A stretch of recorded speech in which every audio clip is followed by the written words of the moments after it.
Alkitab tidak mengajarkan kita untuk hidup baik, tapi untuk hidup benar. Karena hidup baik itu relatif. Baik menurut Kadrun adalah mereka yang beristri 4, yang mengawini anak-anak. Itu baik bagi mereka. Baik bagi mereka talak 1, talak 2. Baik bagi mereka punya anak, cerai, kawin cerai, kawin cerai. Itu baik bagi mereka. Bagi kita itu nggak baik. Tapi apakah itu benar? Itu tidak benar. Ya? Jadi carilah hidup yang benar, bukan hidup yang baik. Salam, saudara terkasih. Bersama Elia Mairen dan Bang RK, kita menjawab pertanyaan penting. Apakah Yesus ciptaan atau Tuhan? Mari melihat firman Tuhan dengan hati rendah, agar iman kita diteguhkan dan kita semakin mengenal kasih Kristus dengan benar. Kiranya Oke Bro Elia, saya mungkin memberikan 3 kesempatan kepada 3 orang untuk bertanya kepada Bro Elia nih, ya. Ya. Yes, 3 orang. Boleh ya Bro Elia ya? Oke. Boleh ya? Oke. Silakan bagi teman-teman yang ingin naik dan bertanya kepada Bro Elia tentang materi yang kami sampaikan itu, silakan ya, 3 penanya ya, 3 penanya ya. Ya. Halo, Shalom. Shalom Tias. Halo. Tias. Halo Ibu Tias, selamat malam. Halo Ibu Tias. Oh, halo. Ya, baik silakan. Ada pertanyaan untuk Bro Elia terkait dengan materi yang disampaikan oleh saudara kita Elia. Oke, terima kasih. Saya kira cukup jelas apa yang sudah disampaikan Kak Elia. Terima kasih banyak. Cuman memang banyak sekali pertanyaan-pertanyaan yang serupa yang dilontarkan seperti yang sudah dijelaskan. Tapi saya pribadi sebenarnya sudah jelas. Cuman saya rada melenceng sedikit pertanyaannya, nggak apa-apa ya? Sesuai dengan tema Bu, tentang Harus. Yesus ciptaan atau bukan. Oke, mungkin agak nyerempet aja gitu. Saya masih agak bingung dengan, saya tahu bahwa Tuhan Yesus adalah Sang Pencipta, tapi apa kaitannya dengan Melkisedek? Apakah Melkisedek itu sesuatu yang diciptakan juga, atau apakah dia kedatangan Tuhan yang sebelum yang 2000 tahun yang lalu, atau apa misinya gitu? Jadi masih ada kaitannya dengan penciptaan dan ciptaan itu sendiri juga. Oke. Baik, betul. Terima kasih. Bro Elia, pertanyaannya jelas? Ya. Baik, silakan. Ya, Melkisedek itu siapa itu Melkisedek? Jadi Melkisedek itu apa? Dalam Ibrani 7 ya, Bro. Dikatakan bahwa dia itu, ya boleh dibaca dulu Ibrani 7. Saya bacakan. Ya, saya lupa ayat berapa itu Ibrani 7 itu. Coba cari-cari dulu lah. Ibrani 7 Melkisedek apa gitu. Dari situ kita akan coba belajar ya. Ibrani 7 ayat 1. Iya, coba baca. Ya. Sebab Melkisedek adalah Raja Salem. Sebab Melkisedek adalah raja, benar. Sebab Melkisedek adalah Raja Salem. Oke. Salem itu artinya damai ya, damai, Raja damai ya. Ya, lalu? Dan Imam Allah yang Maha Tinggi. Imam Allah yang Maha Tinggi. Ia pergi menyongsong Abraham ketika Abraham kembali dari mengalahkan raja-raja dan memberkati dia. Oke, ia pergi kepada Abraham menyongsong. Ya, lalu? Menyongsong Abraham ketika Abraham kembali dari mengalahkan raja-raja dan memberkati dia. Oke, dan memberkati Abraham. Lalu? Lanjut ya? Iya, lanjut. Kepadanya pun Abraham memberi 1/10 dari semuanya. Menurut arti namanya Melkisedek adalah pertama-tama Raja Kebenaran dan juga Raja Salem, yaitu Raja Damai Sejahtera. Raja Kebenaran dan Raja Damai Sejahtera, yaitu Raja Damai Sejahtera. Di Alkitab siapa yang menyebut dirinya kebenaran dan Raja Damai? Yesus. Jadi siapa Melkisedek itu? Melkisedek itu adalah teofaninya Yesus Kristus sendiri sebelum dia jadi manusia. Teofani itu artinya penampakannya Allah. penampakannya Kristus sebelum dia menjadi manusia. Itulah Melkisedek itu. Makanya dia Jadi menemui Salem siapa itu tadi? bukan tempat ya? Salem, Bukan Raja tempat ya, Salem. Salem. Raja Salem itu damai bukan itu, tempat raja ya? kebenaran itu. Maksudnya. Oke. Bukan Gitu. tempat, bukan merujuk pada suatu tempat ya? Tidak. Lalu gini bro, Tidak. dia katanya menemui siapa? Abraham. Yesus pernah berkata apa? Sebelum Abraham telah bersuka cita karena ia telah melihat aku hari itu. Yesus mengatakan sebelum Abraham ada, aku ada, dan ia bersuka cita karena ia telah melihat hariku. Kapan dia bersuka cita? Karena dia, Yesus sendiri telah memberkati Abraham. Yaitu Yesus. Cuma belum datang dalam inkarnasi, tapi datang dalam penampakan. Makanya dikatakan tidak punya silsilah, tidak punya bapak, tidak punya ibu. Dan tidak diketahui asal-usulnya dari mana kan Melkisedek itu kan? Coba berarti baca lagi. Melkisedek bukan ciptaan juga ya? Bukan. Coba apalagi baca lagi ayat-ayat berikutnya bro. Dikatakan tentang Melkisedek tadi. Oke, saya lihat ada lagi di Ibrani 6 ayat 20 nih. Berbicara tentang Melkisedek. Di mana Yesus telah masuk sebagai perintis bagi kita ketika ia menurut peraturan Melkisedek menjadi imam besar sampai selama-lamanya. Ia menjadi imam besar untuk selama-lamanya menurut peraturan Melkisedek. Itu dari Mazmur 110 ayat 4 kalau nggak salah. Coba baca. Mazmur 110. Oke, betul. Mazmur 110 ayat yang keempat. Dicatat ya Bu ayatnya. Mazmur 110 ayat 4. Tuhan telah bersumpah dan ia tidak akan menyesal. Engkau adalah imam untuk selama-lamanya menurut Melkisedek. Nah, berarti sudah dinubuatkan kan? Betul. Bahwa dia, Yesus, Sang Firman itu adalah imam besar menurut peraturan Melkisedek. Nah, Ibrani 7 ayat 3 dikatakan, coba baca bro. Ayat 3. Saya baca. Ibrani 7 ayat yang ketiga. Ia tidak berbapa, tidak beribu, tidak bersilsilah, harinya tidak berawal, dan hidupnya tidak berkesudahan. Dan karena harinya tidak berawal. Siapa yang mengatakan akulah yang awal dan yang akhir? Sang Firman. Yesus. Lanjut lagi. Ya. Dan karena ia dijadikan sama dengan anak Allah, ia tetap menjadi imam sampai selama-lamanya. Karena ia dijadikan sama dengan anak Allah, ia menjadi imam selama-lamanya. Melkisedek dibilang menjadi imam selama-lamanya. Padahal imam besar kita selama-lamanya hanya satu, yaitu Yesus. Berarti Melkisedek adalah Yesus itu sendiri. Kata dijadikan itu bukan diciptakan kan? Bukan. Enggak lah, gimana sih? Ya. Aku dijadikan repot nanti. Ya. Ibu Tias, jelas Ibu Tias? Ya, jelas. Makasih. Berarti memang Melkisedek waktu itu dalam bentuk teofani yang menyerupai tubuh manusia gitu ya di hadapan seperti Abraham. Manusia. Ya seperti manusia. Tapi kan setelah itu nggak diketahui lagi di mana tuh Melkisedek tuh pergi. Jadi dia Raja Salem itu bukan suatu kayak raja di dunia yang mempunyai rakyat dan seperti itu ya. Coba di mana tempat namanya Salem?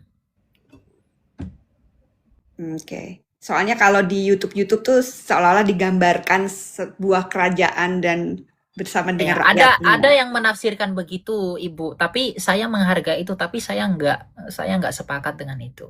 Ya nggak apa-apa, itu perbedaan tafsir gitu kan. Cuma Ada yang bilang Salem itu Yerusalem. Yerusalem sendiri baru berdiri sejak zamannya siapa sih, bro? Yerusalem. Siapa yang Jenderal mendirikan Titus. Yerusalem? Siapa? Saya nggak tahu. Daud. Daud. Siapa yang merebut Yerusalem itu dan dibuat menjadi nama Yerusalem? Ya Daud. Nah, itu Melkisedek itu jauh dari Daud, itu bapaknya Abraham itu. Belum ada Yerusalem waktu itu. Oh, gitu ya. Ya. Biasa ya. Jelas, Bu Tias? Oke, makasih penjelasannya Ya. Elia dan Bang RK. Tuhan berkati. Tuhan memberkati. Oke. Saya persilakan penanya kedua ya, Bro Elia ya. Boleh ya, Bro Elia ya? Maaf ya. Ya, penanya kedua terkait Yesus ciptaan atau bukan ya. Saya persilakan Ibu Lea ya. Silakan Ibu Lea.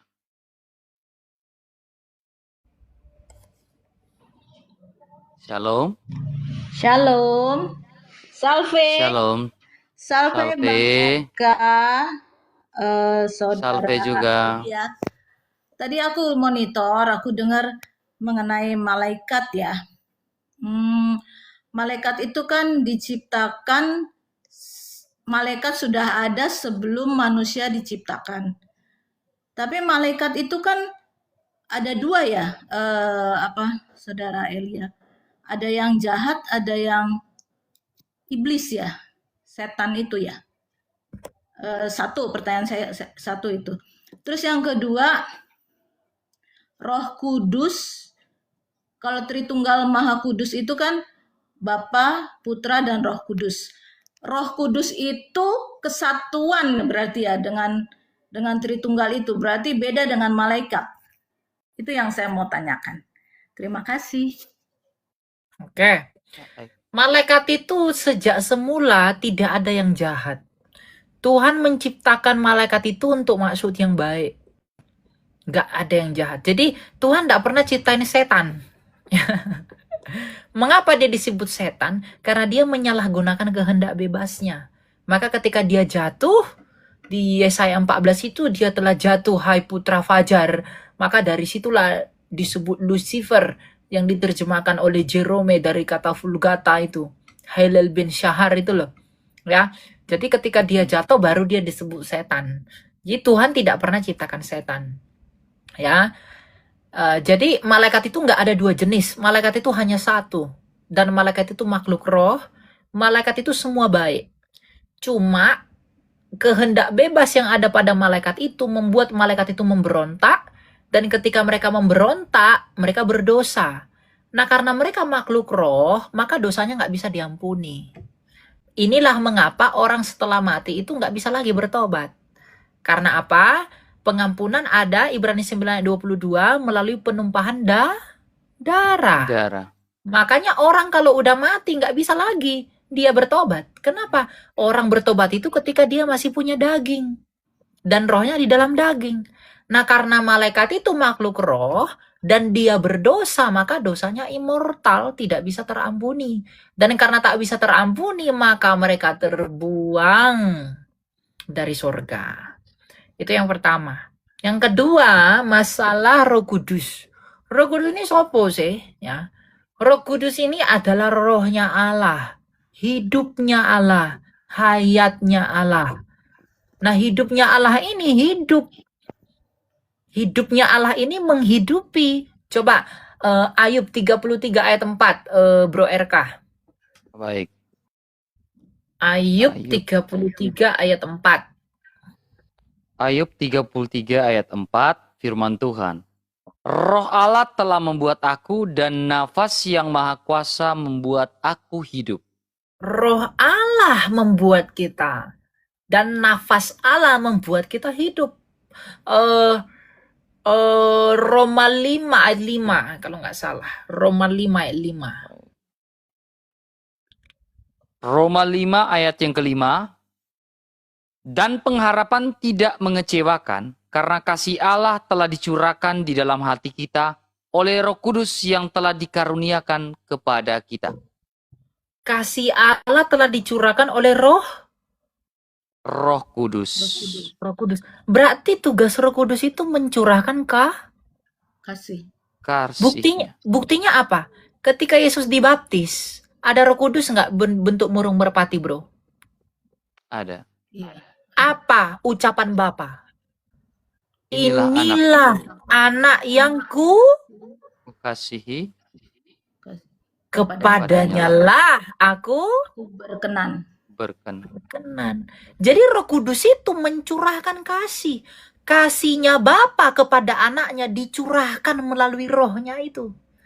Anaknya kepada Bapa dicurahkan melalui Roh Kudus itu. Makanya buah roh itu hanya satu. Apa itu? Kasih. Dan bentuk kasih ini ada 9. Lemah lembut, sukacita, macam-macam. Buah roh itu hanya satu. Kasih. Karena Allah itu kasih. Luar biasa ya. Ya.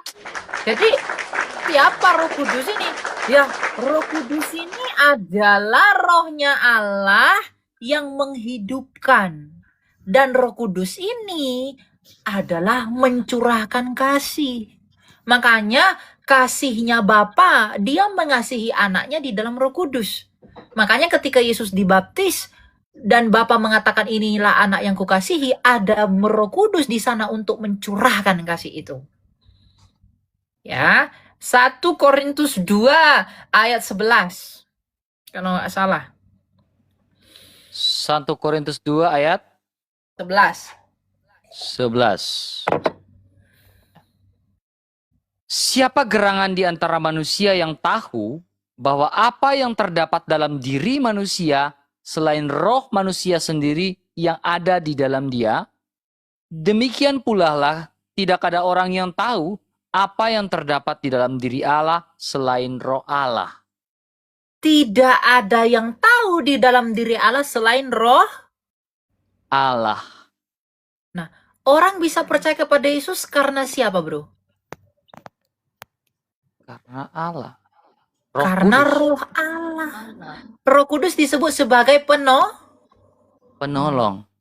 Jadi mengapa kita bisa mengerti Allah? Mengapa orang bisa percaya Yesus hanya karena Roh Kudus? Karena Roh Kuduslah yang memahami Allah. Hanya Roh Kuduslah yang tahu Allah.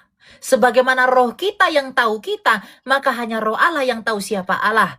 Maka kalau kita mau mengerti Allah, kita mau percaya kepada Yesus, harus melalui pertolongan dari Roh Kudus yang adalah rohnya Allah. Nah, itulah bukti kasihnya.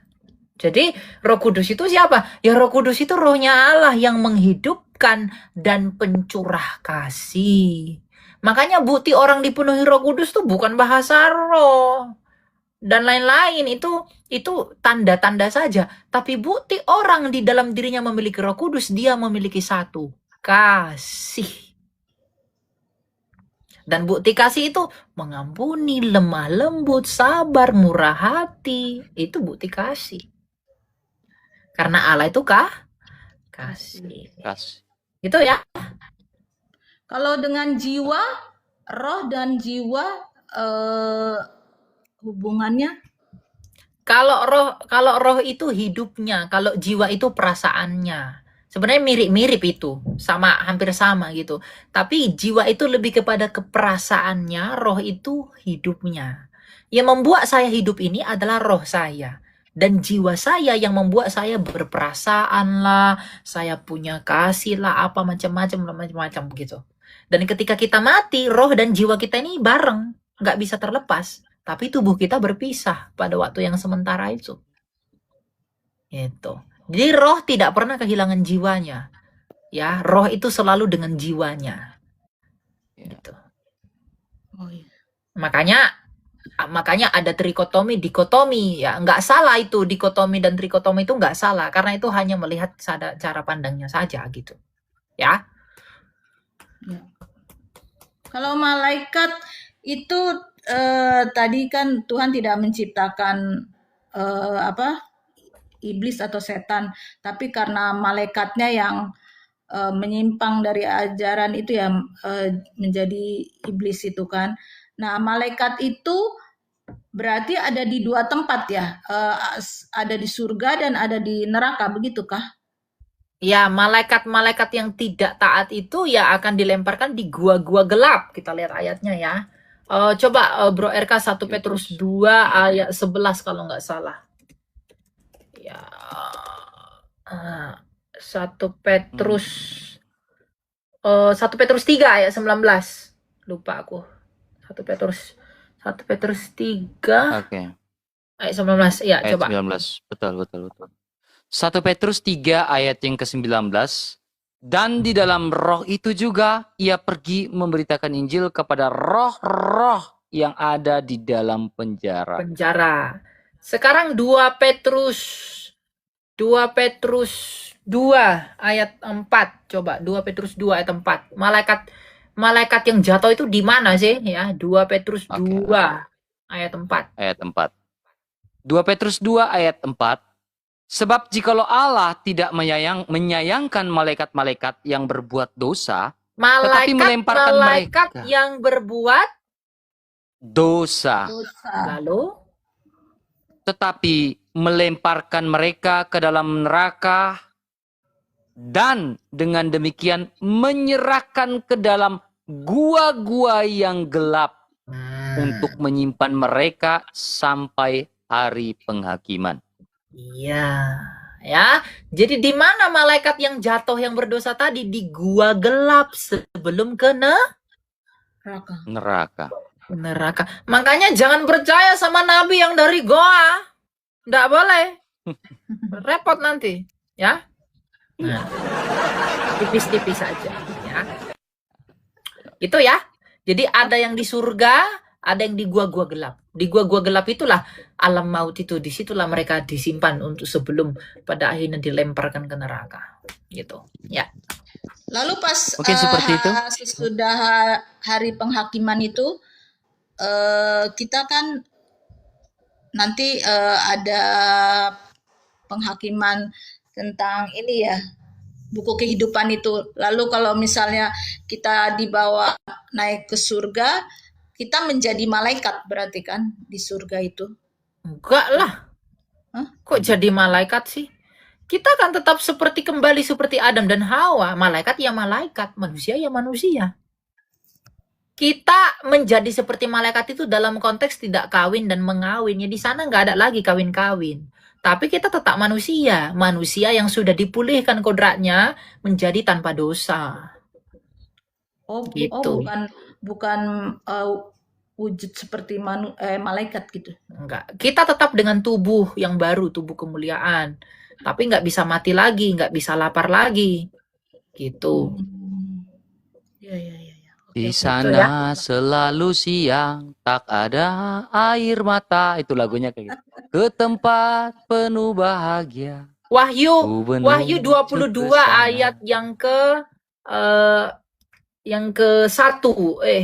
Coba Wahyu 22 ayat 1 dan berikutnya. Wahyu 22 ayat yang ke-1. Lalu ia menunjukkan kepadaku sungai air kehidupan yang jernih bagaikan kristal dan mengalir keluar dari tahta Allah dan tahta anak domba itu. Ya, sungai air kehidupan itu siapa ya? Kristus itu, hidup yang kekal itu. Makanya Yesus mengatakan apa? Akulah kebangkitan dan hidup. Gitu. Ya. Baik Ibu, kita ganti dengan penanya-penanya lain lagi Bu ya. Baik. RK, terima kasih banyak Bu. Salve. Dan Yesus juga pernah mengatakan apa bro sama perempuan Samaria bro? Akulah air kehidupan. Barang siapa yang percaya kepadaku, ia tidak akan kehausan lagi kan? Kehausan, karena air yang kuberikan kepadamu adalah air yang terpancar sampai pada kehidupan yang kekal. Betul. Luar biasa. Jadi air kehidupan itu yang Kristus, Tuhan kita itu. Luar biasa Bro Elia ya. Diberkati sekali kami malam ini ya, room ini ya. Kak satu ya penanya ya, Manasye ya. Dari tadi udah bertanya. Halo, selamat malam Kak Manasye Leba. Salve Shalom, Oh, selamat Abang. malam, Shalom. Selamat malam. Bang RK, Ada Bang, pertanyaan. Baik, Bang Elia, ya. Ya, baik. Ada pertanyaan terkait dengan materi Yesus ciptaan atau bukan? Silakan tanyakan Iya. kepada Ah, Kak Elia, kalau gitu Yesus itu ciptaan atau bukan ya, Kak? bukan. Hmm. Eh, kalau gitu gimana Kak nih mengenai tubuhnya itu, tubuh dagingnya dia itu ciptaan atau bukan Kak? Oh ya, kalau tubuhnya itu memang ciptaan, tapi bukan ciptaan dari kodrat manusia ya. Bukan ciptaan seperti menciptakan manusia, bukan menciptakan manusia yang rusak, bukan. Ya kalau dia tidak ciptaan, bagaimana dia menembus Adam yang adalah ciptaan itu? Tubuhnya ya, tapi pribadinya tidak loh. Ingat, karena tubuhnya Yesus itu berasal dari Bunda Maria yang disucikan. Dan Bunda Maria itu ciptaan. Ya tubuhnya pasti ciptaan. Karena di surga tidak ada darah dan daging. Daging. Gitu. Iya. Ya, kalau tubuhnya iya ciptaan, tetapi pribadi Yesus tidak ciptaan. Ya, Tidak berarti diciptakan. rohnya yang bukan ciptaannya. Ya kayak. Ya, Bukan firman. pribadinya, Pak. Pribadi Allah itu tidak ciptaan. Oh iya. Pribadi firman yang berinkarnasi itu tidak ciptaan. Ya, berarti gini Kak. Kalau mengenai rohnya itu gimana? Apakah Maksudnya roh apa? rohnya Yesus waktu dia Rohnya Yesus jadi itu ya manusia? Roh Kudus, rohnya Kristus. Ya. Dia itu bukan ciptaan. Ada satu roh atau ada dua roh Kak? Kayak kan kalau dia kan jadi manusia ya. Nah, berarti apakah ada roh manusianya atau hanya Roh Kudus gitu? Ya, itu perdebatan panjang. Apakah ada roh manusianya atau tidak ada roh manusianya. Tapi saya kurang percaya kalau Yesus punya dua roh. Yesus hanya punya satu roh, satu hidup. Roh Allah ada padaku ya. Roh Allah, ya. Kalau dia dua roh nanti aduh repot jelasinnya. Repot ya. lagi. Jadi kalau bagaimana dengan Yohanes 6 itu bahwa ada perkataan dalam Alkitab bahwa akulah roti kehidupan yang turun dari surga, itu gimana itu Bro Elia? Akulah roti kehidupan yang turun dari surga. Ya dia roti hidup yang memberi kehidupan itu. Makanan yang menghidupkan itu. Itu kan dalam paralelisme dengan mana yang dari surga itu kan. Kalau kamu makan mana kamu mati, tapi akulah roti hidup yang dari surga. Yang kamu tidak akan, yang ketika kamu makannya kamu tidak akan mati lagi gitu. Itulah yang kita terima dalam Ekaristi. Betul. Iya. Betul. Kalau masalah Yesus punya satu atau dua roh itu masih perdebatan panjang itu. Ya, tapi saya pribadi itu kurang percaya Yesus dengan punya dua roh. Gitu. Seperti itu Pak Manasye Leba ya. Jadi terkait Wahyu 3 itu. Baik, silakan. Iya. Nah, itu waktu dia mati ya, Bang RK sama Kak Ilya. Nah, waktu dia mati, dia bangkit dan dia ke sorga itu tubuh yang dibilangnya itu tubuh ciptaan itu dibawa ke sorga atau gimana ya, Kak? Iya dong, dengan tubuh yang sama kan dia bangkit kan. Makanya ketika Thomas mencek ada lubang, lambungnya juga tertusuk, tapi dalam keadaan yang sudah dimuliakan yang tidak bisa mati lagi. Makanya begitulah nanti tubuh kita yang akan dipermuliakan yang baru. Gitu. Tubuh yang akan dimuliakan itu ya seperti itu. Makanya Bapak gereja kita ya, Athanasius kalau nggak salah ngomong, apa yang tidak diambil Kristus itu tidak ditebus oleh Kristus. Gitu. Jadi maaf. Jadi yang berhubungan dengan yang pertanyaan Bapak ini, jangan sampai salah kaprah ya Pak ya. Karena di dalam Bro Elia, di dalam syahadat pengakuan imanesia itu kan sangat jelas ya di poin keberapa ya. Ya Allah dari Allah sejati, terang dari terang sejati, dilahirkan bukan diciptakan. Ya. Itu syahadat Nisea. Ya, Maksudnya atau apa Credo tuh, Bang? Nisea. Dilahirkan bukan diciptakan itu maksudnya apa ya, Bang? Silakan Bro Elia. Ya, dia dilahirkan bukan diciptakan. Artinya pribadi firman itu tidak pernah diciptakan, Pak. Oh, itu terkait pribadinya ya, Bang ya? Iya, pribadi firman Allah itu tidak pernah diciptakan. Kalau dagingnya tetap diciptakan ya. Iya, ketika dia berinkarnasi kan dia mengambil dagingnya dari Maria. Makanya gennya Yesus itu, gen darahnya itu dari Maria. Karena apa? Makanya ketika Maria mengandung, dia dikuduskan oleh Allah. Agar apa? Agar Kristus itu memiliki darah yang kudus. Dan dia memiliki darah yang kudus. Kenapa? Karena memang dia dikuduskan. Dan oleh darahnya yang kudus itulah membuat ia tanpa noda, tanpa dosa, dan menebus kita orang berdosa ini. Gitu. Dia bersama Bapa itu nggak punya tubuh. Kalau dia punya tubuh bersama Bapa, berarti di dalam Allah yang ada roh itu ada tubuh. Jadi di surga sebelum berinkarnasi dia nggak ada tubuh. Justru karena di surga tidak ada tubuh, makanya dia berinkarnasi menjadi daging. Kalau di surga udah ada daging, dia nggak berinkarnasi, namanya dia turun aja. Begitu. Jadi di surga itu nggak ada tubuh. Jadi apakah tubuh Yesus itu ciptaan? Ya pasti ciptaan. Karena di surga nggak ada tubuh. Makanya berinkarnasi menjadi manusia. Become a flesh. And sars egeneto, di dalam daging. Menjadi manusia. Ya kemanusiaannya diambil dari Maria. Dan Bunda Maria sendiri ciptaan. Makanya Yesus itu memang benar Mesias dari Yehuda. Karena secara hukum dari Yusuf dia Yehuda. Dan dari darah melalui Maria dan tubuh juga dia adalah Yehuda. Karena Bunda Maria orang Yehuda.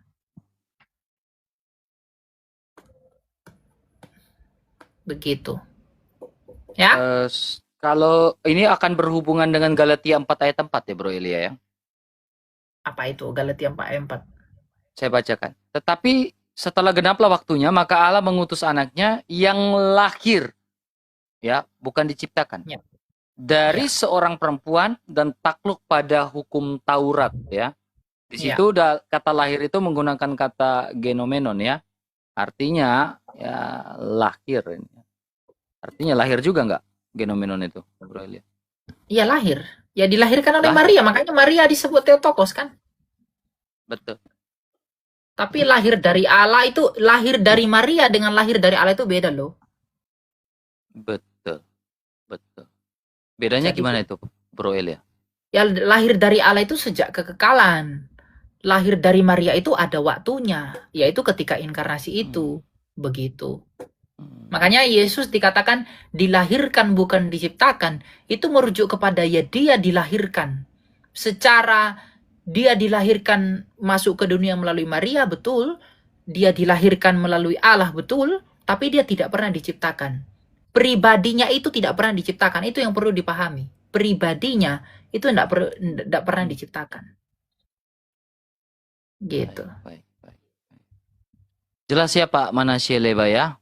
Jadi kalau menggunakan narasi lain, ya maksudnya ketika menggunakan narasi lain, seperti yang Bro Elia jelaskan, maka ya paling kurang ada literatur yang jelas untuk melawan Credonesia ini, Pak. Kalau mau melawan Credonesia ini ya pasti dianatemakan. Seperti itu, Pak. Pengakuan iman Athanasius itu udah jelas kok. Itu Pak Manasye. Iya, Bang, kalau nanti waktu dia datang ke dunia ini Bang ya, kayak itu nanti dia pakai tubuh yang mana Bang? Maksudnya yang waktu tubuh daging yang ada di bumi itu atau gimana ya Bang ya? Maaf. Itu maksudnya aku agak tubuh kemuliaan tadi tuh yang di Bro Elia jelaskan. Silakan Bro. Ya nanti ketika Yesus datang, dia akan datang dalam tubuhnya yang mulia itu. Tubuh yang benar-benar mulia. Ya. Ya tubuh kemuliaan yang sudah dipermuliakan, yang semua mata itu nggak akan sanggup melihat dia nanti.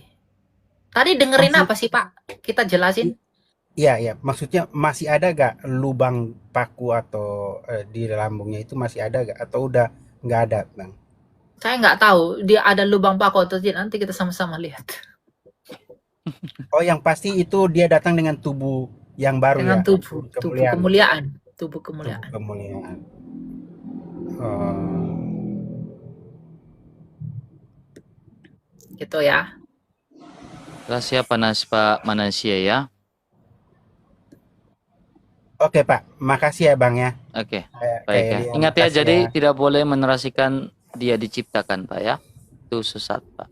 Iya, maksudnya Ya, gimana Yesus. Pak? Maksudnya dia diciptakan itu Ia maksudnya dilahirkan sesuai kredo Nia, iman rasuli kita. Ia dilahirkan, bukan diciptakan. ya, maksudnya kan itu berarti pribadinya ya yang bukan diciptakan ya Bang ya, tapi Ya tubuh pribadinya dagingnya, enggak. Pribadinya. ya, tubuh dagingnya tetap ciptaan Ya dari darah diambil dan dari daging Maria. Maria. Ya, Itu diambil nggak dari usah Maria. bingung. Iya. Itu nggak usah bingung. Athanasius dari Alexandria ini mengatakan begini. Saya baca ya. Logos itu kekal dan tidak diciptakan. Dalam inkarnasi ia mengambil tubuh dari perawan Maria. Tubuh itu nyata dan termasuk ciptaan. Yang tidak diciptakan mengambil yang diciptakan. Baru Gregorius dari Nazianzus mengatakan apa? Apa yang tidak diambil tidak disembuhkan. Artinya Kristus benar-benar mengambil kemanusiaan penuh yang memang ciptaan itu supaya manusia bisa ditebus. Lalu Kirilos dari Alexandria, Bapak Gereja dari Alexandria.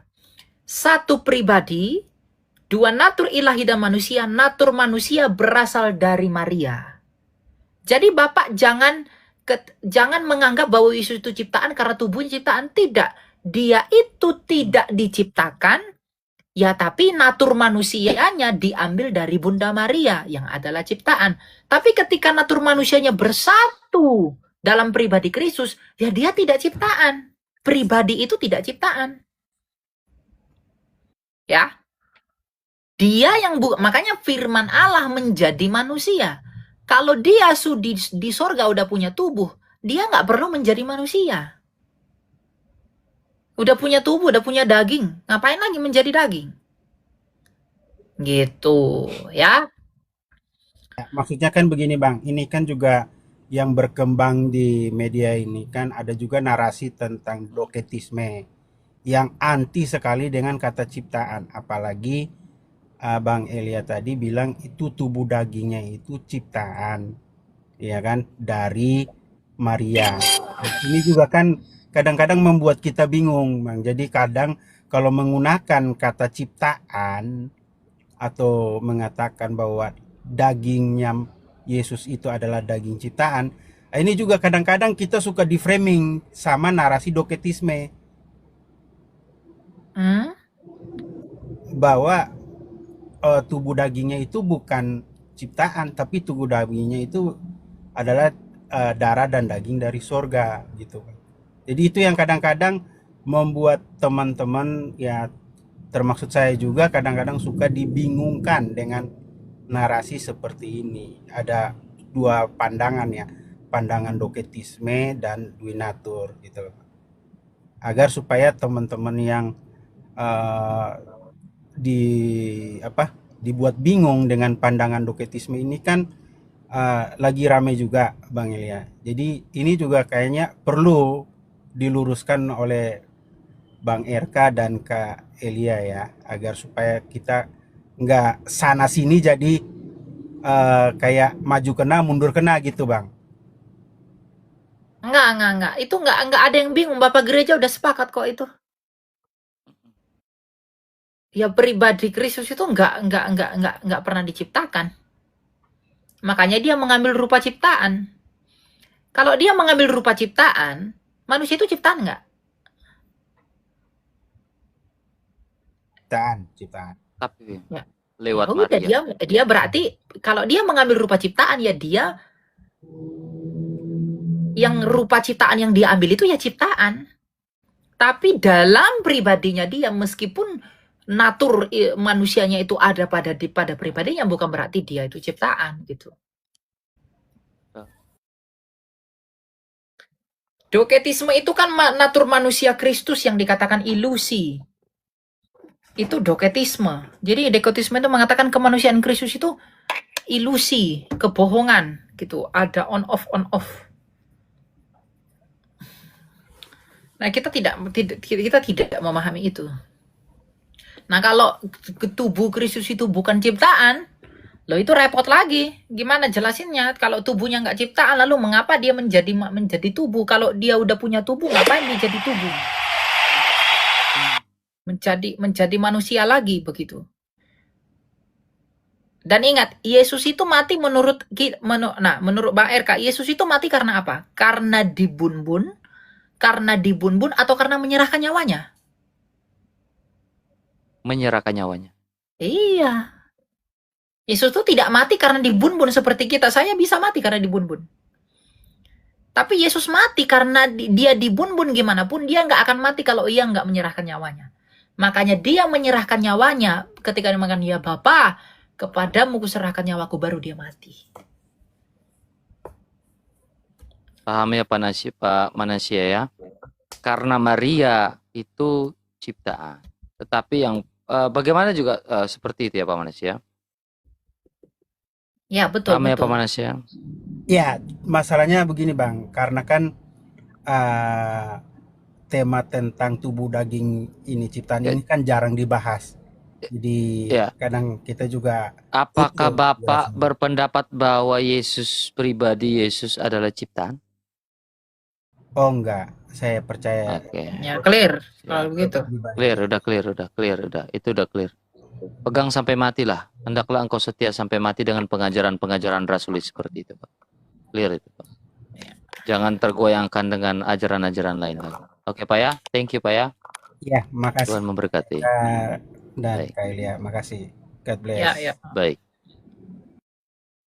Kak Elia, ini sudah 3 penanya, Kak Elia. Apakah ada diskon 1 orang lagi atau gimana? Oh ya, atau silakan. Kak Elia ada. Saya kasih diskon 1 orang ya. Ya. Saya kasih diskon 1 orang ya. Yang bagus. Coba Jody Boy coba. Siapa? Baik. Halo Bang Jody Boy. Shalom. Terkait dengan Shalom. Selamat malam Bang RK, Bro Elia. Aku ingin mau bertanya masalah Amsal 8 ayat 22 sampai 23 itu, Bang. Kanani itu ya? Ciptaan Kanani itu bukan ciptaan. Kanani itu artinya memiliki. Oke, betul. Ia memiliki Amsal. Aku. Hikmat itu kan, sang hokmah itu kan? Ya, Kanani itu artinya memiliki, bukan menciptakan. Jadi dalam bahasa Ibrani itu diartikan sebagai memiliki, bukan menciptakan. Ya, memiliki. Gitu bukan. Bang Jody Boy. Oh, memiliki ya, bukan menciptakan dalam bahasa Ibrani ya? Bukan, karena bahasa Ibrani Kanani. Tanani. Oh, ngerti. Iya, sang hikmat. Yang ayat 23 itu gimana? Apa ayat 23-nya? Saya bacakan ya. Iya. Sudah pada zaman purbakala aku dibentuk pada mulanya pertama sebelum bumi ada. Iya. Gitu. Apa yang aneh dengan ayat itu? Pada mula pertama sebelum bumi ada. Ya. Aku dibentuk pada mula pertama. Gitu kan. Ya dia dibentuk kan bukan berarti dicipta.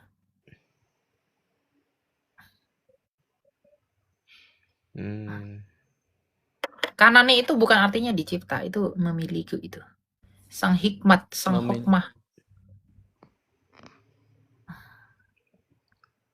Memiliki, oke. Terima kasih banyak Bang RK dengan Bro Elia. Oke, saya izin turun ya, aku ngerti sekarang. Shalom. Ya, shalom.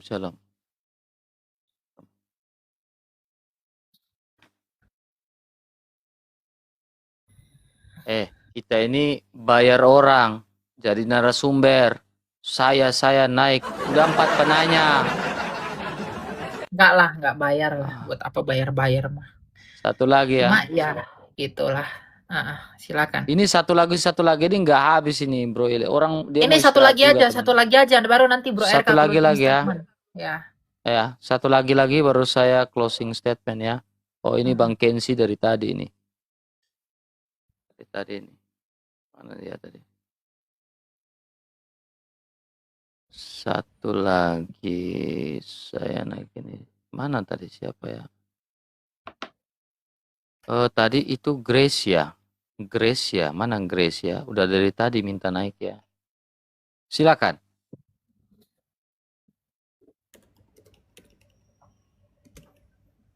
Nanti kita buat acara ini lagi ya, karena ini sangat bagus ya.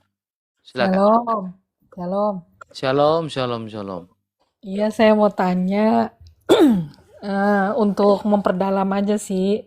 Sebenarnya sih udah tahu, cuma jujur masih agak bingung sih.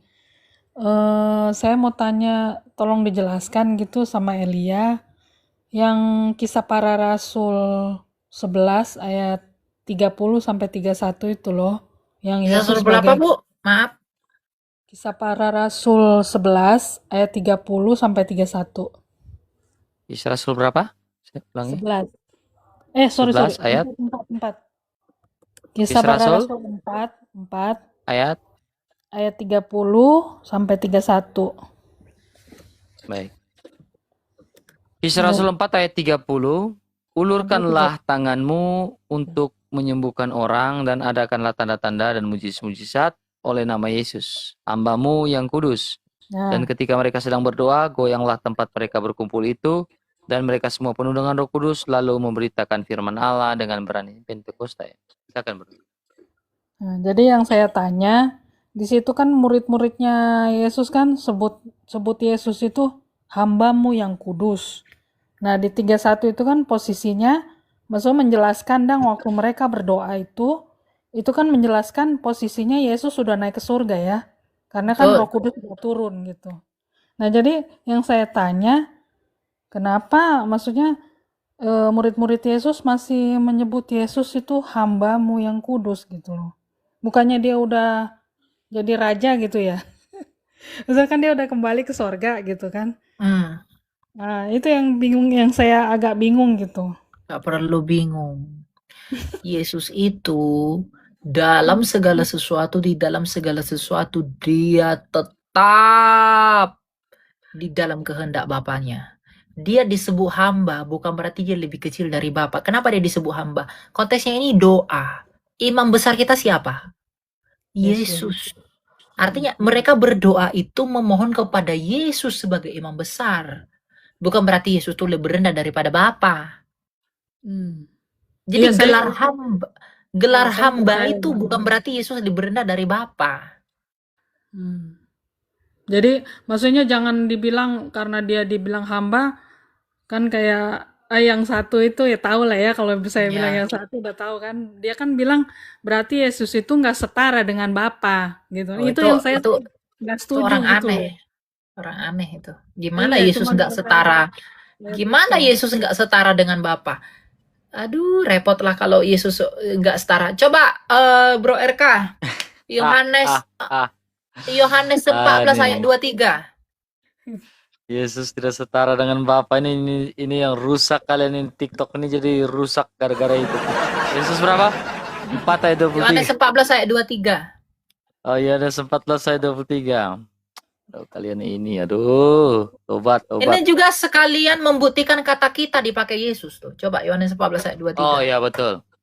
Yohanes 14 ayat 23. Jawab Yesus, jika seorang mengasihi aku, ia akan menuruti firman-Ku, dan Bapa-Ku akan mengasihi dia, dan kami akan datang kepadanya dan diam bersama-sama dengan dia. Kalau dia lebih rendah daripada Bapa, kok dia bisa mengatakan kami dengan Bapa?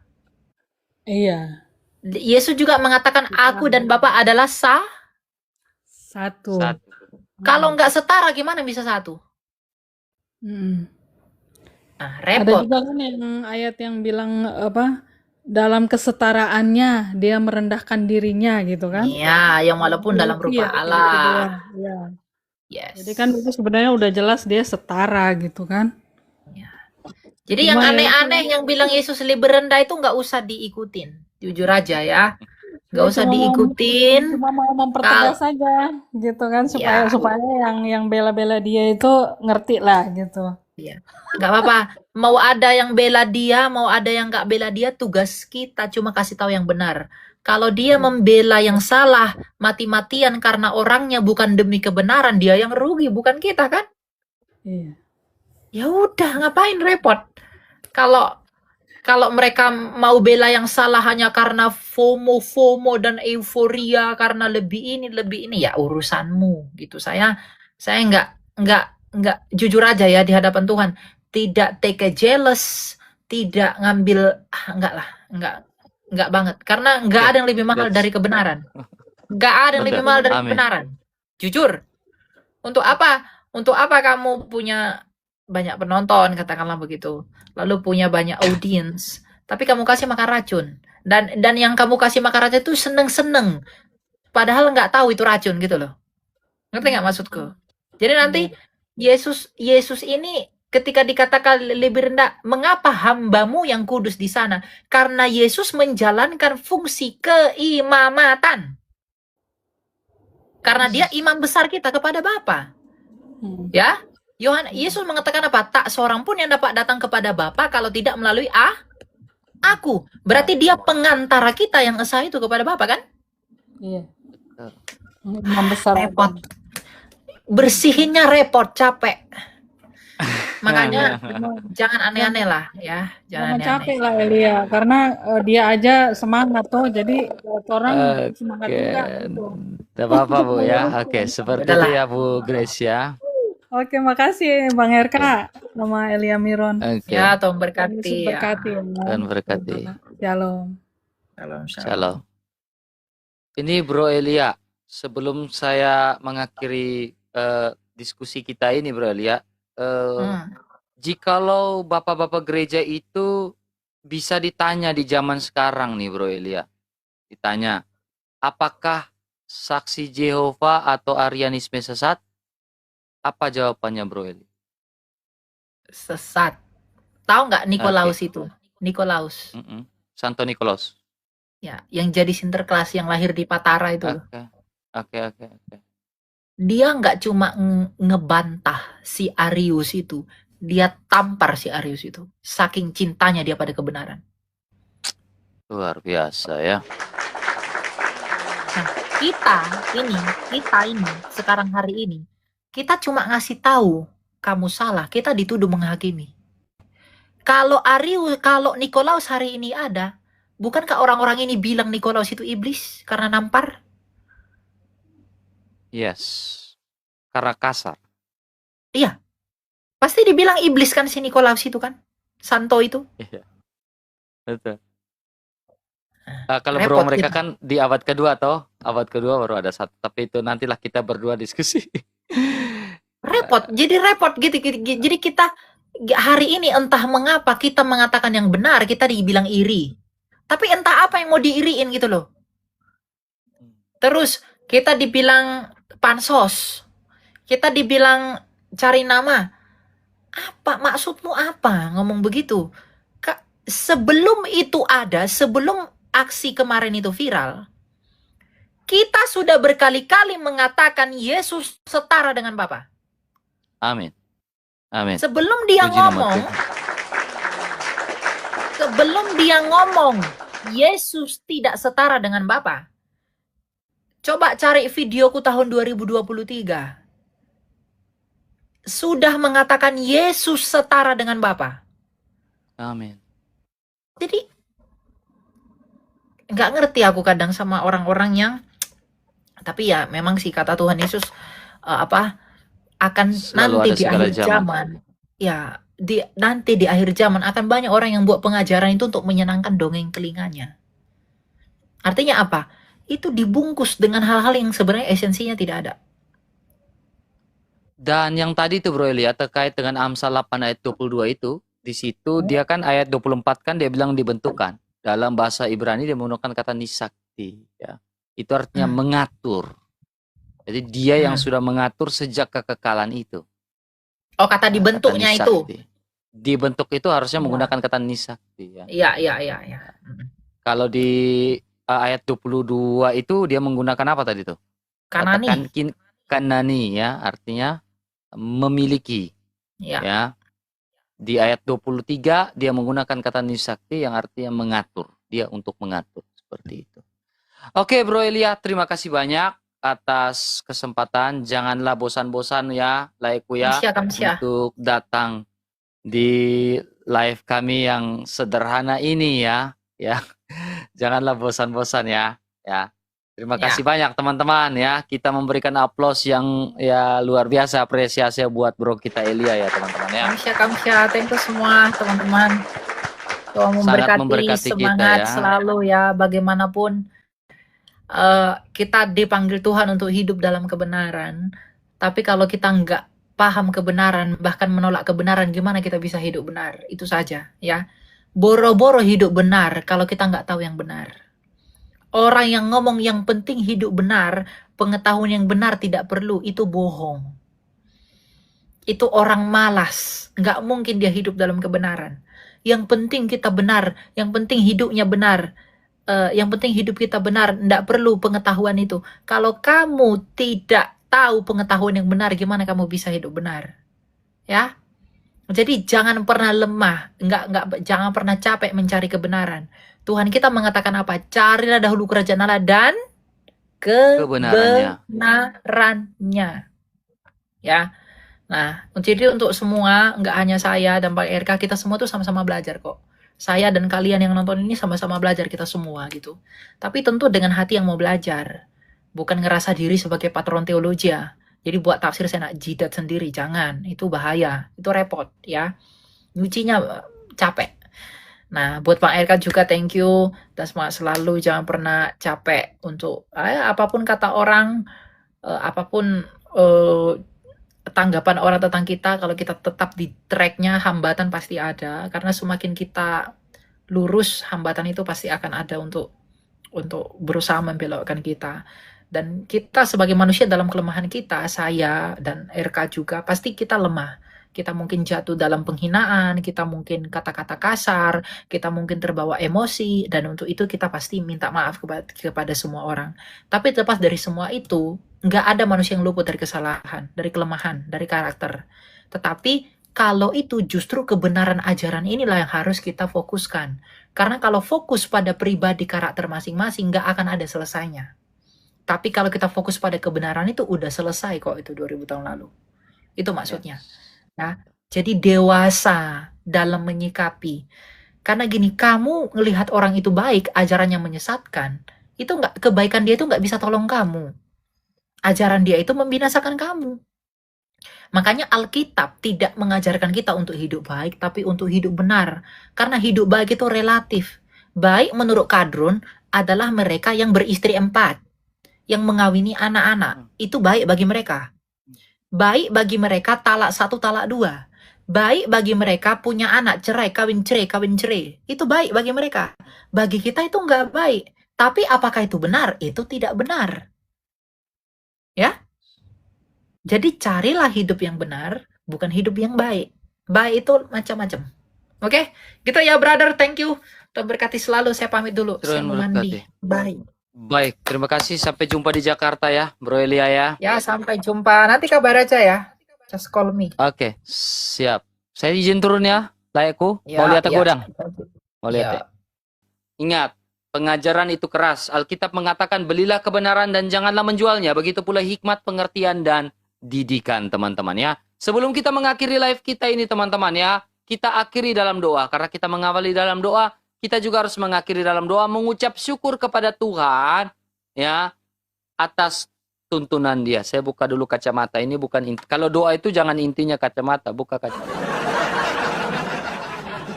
Mari kita berdoa. Bapa kami yang ada dalam surga, puji dan syukur kami haturkan kehadirat-Mu Tuhan, karena Engkau sungguh baik Tuhan. Engkau Allah yang luar biasa. Engkau Allah yang membimbing kami, menuntun kami, menjaga kami senantiasa selalu ya Tuhan.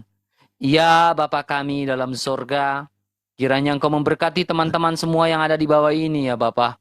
Kami yang mempelajari firman-Mu.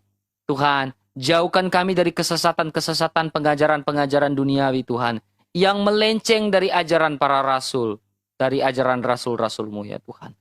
Ya Bapa kami dalam surga, kiranya Engkau memberikan kami hikmat, agar kami bisa mengerti apa yang kami pelajari malam hari ini ya Tuhan.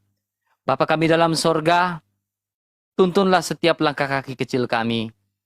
Berikanlah kami setitik hikmat dari surga Tuhan, setitik saja. Maka kami sudah merasa sangat berbahagia dan teramat berbahagia karena kami bisa memahami apa yang Engkau sampaikan. Jauhkan kami dari para penyesat-penyesat Tuhan.